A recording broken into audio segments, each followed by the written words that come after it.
Yeah, never a dull moment, that's for sure. Especially playing OU, they're so tough.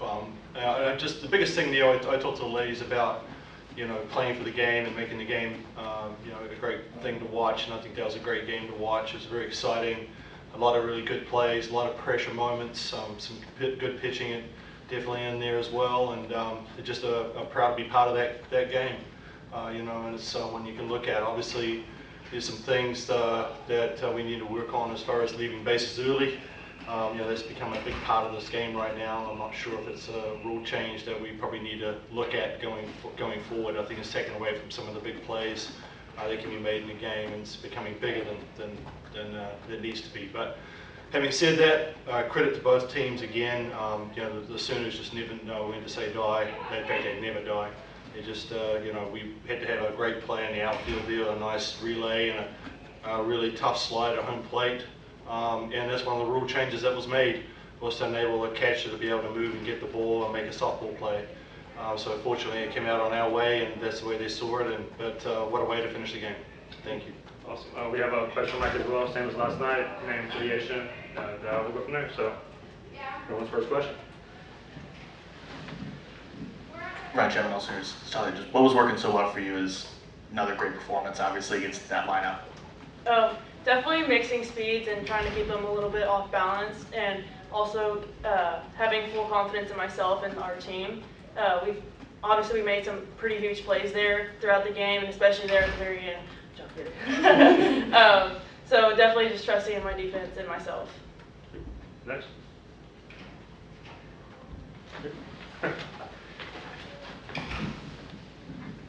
Lisa Melo with the Daily Texan. For any of the players, what was going on through y'all's minds when you were waiting for that final review and that Horns went to show up on screen again?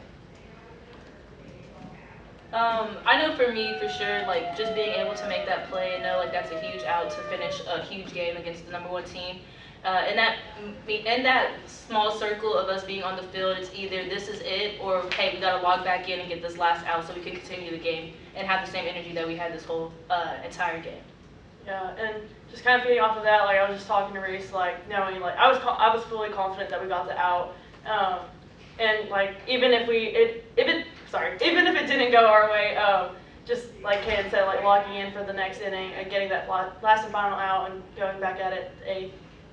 Yeah, we were feeling pretty confident that it would go our way, but even if it didn't, just being ready for the next play and just staying on top of our game, even if the call didn't go our way.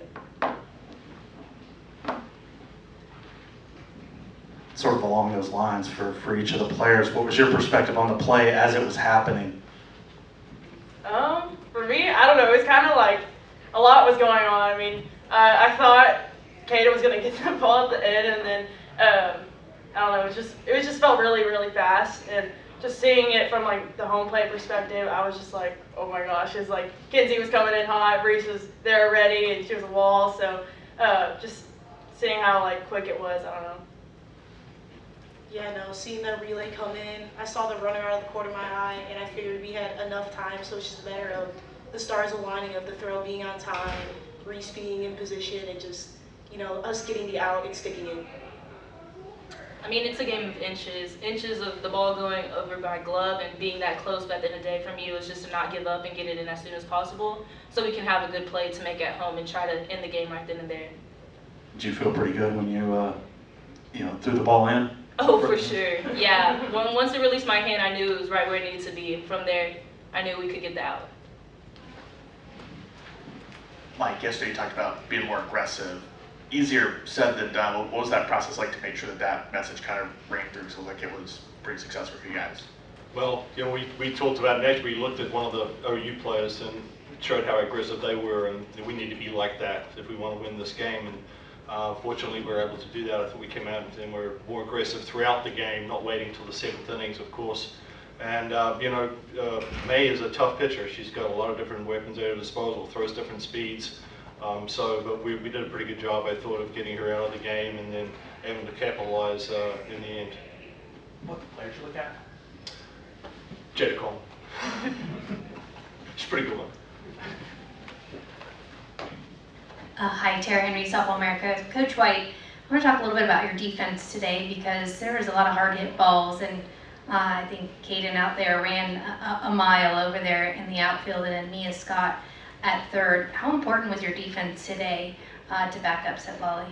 Well, we know they're not going to strike out. They're going to put balls in play, and if you do happen to get one, it's pretty rare. So we have to be ready to play defense. We know that they're going to hit the ball hard, and you know, we were really good today. Made some great plays. We were working hard, actually, the second half of the year, a lot on those types of plays. So you know, I think the ladies can see that hard work pays off, and especially in a big game like today. And Katie, ball off the wall and it gets recalled. What's that rule been like as a player in terms of that leaving early rule and the rule change that we talked about? What has that been like to experience like that, and how do you reset after that? It's been a little bit of adjustment, you know, just getting so hyped for that situation and just for it to be taken away. But you know, it's kind of just like a reset, not so much as like, oh, like, you know, not liking the rule, kind of just like being ready in your own mind to like get reset and get back to it, and just trusting the process of, you know, I'm gonna do damage by the second time. And last one, what was the message to the team after the victory?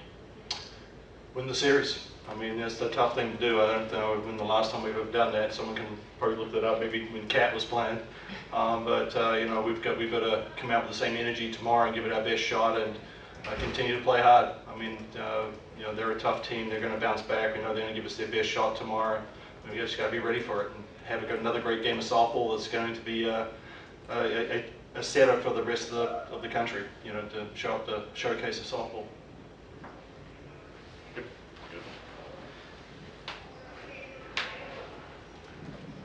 Mike, you mentioned you'd like to see that rule looked at. What would you like to see done with it as they you know, look at adjustments? Yeah, that's a good question. I think, you know, I was on the rules committee when we did introduce that rule, so I guess I can't blame myself. But, you know, the purpose of the rule was to stop people leaving early on steals, and now it's become like more like intertwined with base hits, home runs, doubles, you know, and it's very close because from what I understand, you know, it's so close, there's like millimeters, you know, or centimeters within leaving and not, and it's so close. You can't see it by eye. That's why it's not being called by the umpires. But when you have this TV cameras, they can slow it right down. So it's very, very hard, and it's really something we should probably look at, I think, for sure. Appreciate it, Mike. Yep. Anything else? Justin? All right. Sweet. Appreciate you. Thanks, guys. Thank you. Thank Thanks you. everybody.